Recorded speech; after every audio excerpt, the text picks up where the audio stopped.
Hello, I am Sunny Green and you are listening to Spikepit. Okay, so we've got Sunny with me here today. We're taking a leaf out of Tim Shorts' book and we are going to do an unboxing. What do you think about that, mate? I don't know, because I don't think we can unbox stuff when there's nothing to unbox. Aha, well that is where you're wrong, because unbeknownst to you, we have got this. Monster cards. This is a 5e Wizards of the Coast product, put out by Gale Force 9. So, looking at the front, you'll be glad to know, Tim, that this has arrived in mint condition, no dents or dings. I know how you like your dents and dings. On the back, it says, D&D Monster Cards, Challenge 0 to 5. So, this is the challenge rating. I don't really understand challenge ratings, because if I wanted to go get a monster manual, Troll, challenge 5, but then an ancient red dragon, challenge 5. And there's like a 400 health gap difference and a massive stat gift difference. You're telling me an ancient red dragon is challenge rating 5? Pretty sure. If it is, it will be in this box. So, we've got a couple of diagrams on the back showing the two different sizes of cards. No, Trolls... Hold on, where are you going? To see what rating ancient red dragon is. No, sit here, we're doing this. Right, so we've got 177 durable laminated cards for a range of deadly monsters of challenge rating 0 to 5. With game statistics on one side and evocative art on the other. They are the perfect tool to help dungeon masters manage and reference their menagerie during play. Do we know any dungeon masters? No. No. Oh well, these won't be a lot of use to us, will they? Right, so let's have a look. What one should we open first? Challenge rating 2. No, they're packaged in. Look. Oh wait. So you've got the big cards. They're like double size. That makes sense. And then looks like they're A to Z. So Aarakocra and Lizard Folk. Let's open this one. So we'll start with the A. Let's get the old shrink wrap off. Easier said than done. Talk amongst yourselves. This is very hard. You could just like get a pair of scissors, but no. Yeah, I should have done that. If you was listening to Gothridge Manor unboxing, Tim had the same problem. I should have used an axe to open this. Don't get the old pocket knife out. Right. We actually could do that. Yeah, we could. Pocket knife out. Okay, so nice. There's a lot of cards. So yeah, they're like kind of laminated. I've never tried whether you can use a dry erase on these cards, but they look like you could. I think the pictures are actually different. What, from the... Yeah. Do you? I don't think the animated arm was a bit different. Flying sword was different. Ankhead one. That's the same Ankhead. Well, that's in a funny order, isn't it? Why is flying sword in there? I don't know. So the other thing I wanted to know is... Maybe it's power level. Do the cards have a reference? Ah, right. So we're taking the Aarakocra. So we've got the illustration there. Then you've got the stuff. Oh, that fills up one whole side of the card. Then on the flip side, we have got the title. Basically, it's a stat block. They're like wizardry cards, but like monsters. Wizardry cards? Oh, like the magic? Yeah, Yeah, the D&D magic cards. You like them, don't you? Yeah. Yeah, I think they're good as well, because you can make up your own custom spellbook. So it's like when you're like 10th level, you can just fill the spellbook with your spells. So we've got here the Aarakocra. That's a challenge rating of 1/4. I don't really set too much store in the... No, I don't do challenge.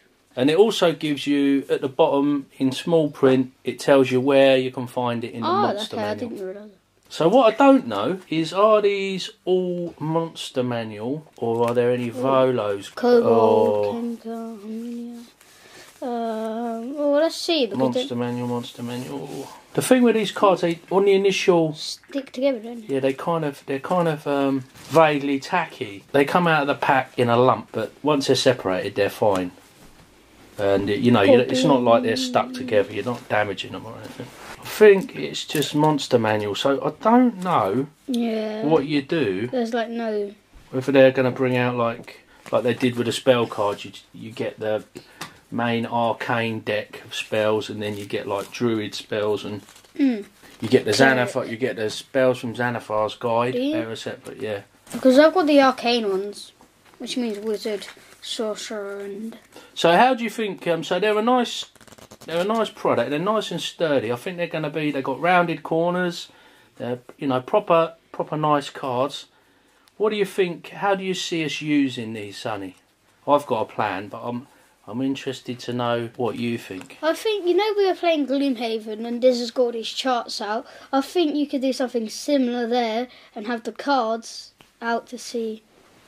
So in a combat, you could have the cards out. What side of what? In view of the players, or? Well, depends what you want to do. You could almost put them on little standees. Yeah. And use them as figures almost. You've got the stats facing you and the picture facing the players, because I run without a screen. Do you use a screen or not? You don't at home. We only play at home. You haven't run for the group, have you?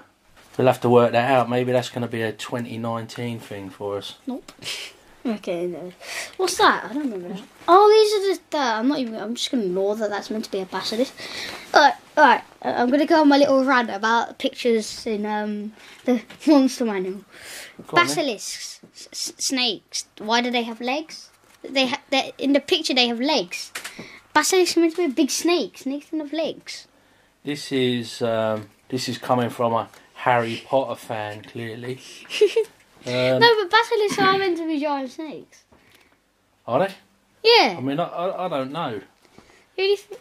In D&D, they're like that. They got whatever it is, 8 legs or whatever.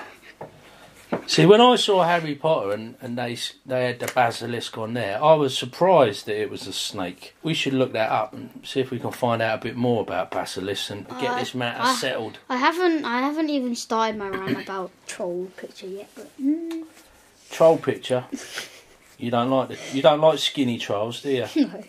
But what? There's two. Well, we've got a ghoul and a ghast. They're not meant to look the same thing. They've got the same artwork. Is that right? Let me see if the stats. Yeah, but a ghast is like an upgraded ghoul, isn't it? Yeah, to be fair, they are. If they not got a picture in the monster manual, that might be why. They could have commissioned a little bit of new art for that, though, I feel. You're off to the bookcase, are you? This was always going to happen. Probably not a bad idea. I should have got that out in the first place. So let's have a look then. So what are we looking at? Ghouls and ghasts. Page 148. That's really useful. Yeah, both on the same page. Ghouls. Yeah, see one picture. Yeah, there's one picture. Dad, on the That's a bit tight. The problem I'd have liked to have seen an extra bit of artwork there. Yeah, I don't like it. I feel like it should. Like when I first looked at the giants in this book, I started looking through here. And the ghoul so surprised me, and I thought it was like a special type of giant when I first saw it. It just looks big. Yeah, it does look big. I mean, as soon as I looked at his stats, I didn't think I knew it wasn't a giant. It does look big. I thought it was like some sort of evil giant. Does it tell you the size on it? You don't get the size. You don't get size on match stuff actually. It's only like in stuff where there's like. Because I like, I've said like about 9 times. Well, don't beat yourself up over it, mate. I like the giant ones because it's actually got down below, because there's so many different types of giants. It's got the sizes underneath. Giant, because it's got so much about giants. It's got like the ordering. Well, this isn't the ordering.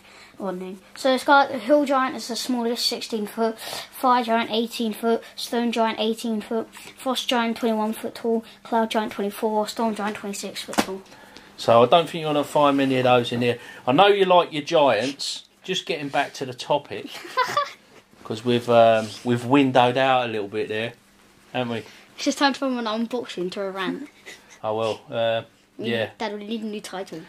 So look, I was just thinking about using these cards. How about if you was running an adventure and you had a flick through the cards and you saw some things you liked that maybe made sense being in a place together that fit in with your story, and then taking them out of the deck, and then as wandering monsters, instead of using a table, you could more or less like shuffle your cards and like draw randomly from the deck as a way of doing your... Yeah, that's what I was about to say. You could like you could get your cards out and ask for the player to pick a random card. And then that's what they're going to be fine. Trouble with that is they're double-sided. Oh. So they can see, can't they? They can see. Because they're not got... I don't want to fight a troll. Yeah, exactly. I'll fight a flump. Yeah, so they keep pulling out the goblin or whatever. Have you seen the flump in the I think you could use them as a bit of a randomiser thing. I think I just saw a bugbear chief as a different piece of artwork. Yeah, bugbear chief is a different piece of artwork. Oh, yeah. That's not there in there. Right, then let's look that up and make sure you're right about that one. Page 33, that is. So I thought... Bugbear chief. There's no bug... Where's the bugbear chief? So we have got a bit of artwork added in there. Well, that's good. Shame they didn't do it with a ghast. But the other thing I thought, you like copying the monsters out and doing the drawings of the monsters. This is a good little way to have a nice little handy thing to do your drawings. So I thought you might like that. And easier to put in your bag. Take out the monsters you like and just take them along to a session instead of looking up the whole big monster manual. And sometimes I find when I'm sitting with a group of players, the minute I get the monster manual out, sometimes I do it on purpose, but you get the monster manual out and everybody's sort of, oh, I think I'm gonna get my sword out, or I think instead of what I was doing, I'm suddenly gonna put my armour on and ready up. You know, oh, no reason, no, you know, why are you doing that? Oh, no reason. Sort of nothing to do with the fact that I'm flicking through the monster manual. No. But with the cards, you know, if you've got sort of some players that like the meta game, like to see what you're doing, with the cards you can be a little bit more subtle or a little bit kind of a bit sort of sneakier. When you think about that. No, you're just flipping through. There's so much stuff I don't know. Yeah. Because I read the monster manual all the time, and I know a lot of these things that you're flipping through. It's handy. You can just do that, can't you? You can just you could just shuffle this deck, pull out one at random, and read it every day. It's just nice in the hand. That might be a bit more. I think that's a bit more artwork. Goblin boss. That Goblin boss artwork is from the box set, the beginner's box set.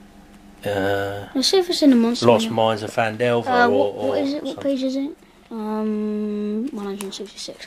Well, let's see if that's good. I like that bit of artwork there. So anyway, we're starting to ramble on a bit now. On the whole, what do you think? I think. What do you think? What do you think of these cards? Yeah, good. That was a new bit of artwork. That's just not in there. Okay. I think it's good. As I say, it can get a bit tacky when you first open it, because there's so many cards. They all just get stuck together, and you think you've got them unstuck, and you just missed the card. Yeah, there's 177, so you know that's quite a lot. But they're all right now. Look, they're fine. There's once you've done it, and it's good because there's a bit more artwork. There's all the bosses and stuff, the bugbear. There's a bugbear chief now, which is cool. So I think there's more. I think there's things you can do with this. They're nice. They're good quality for sure. I'd be interested to hear other people's thoughts. If anyone else has picked them up and has got any ideas about what you could do with them. Have you got anything to add, Sonny, before we call it a wrap? Nope. Right, well, it just remains for me to thank everybody for listening. Say cheerio. I'll catch you later. See ya.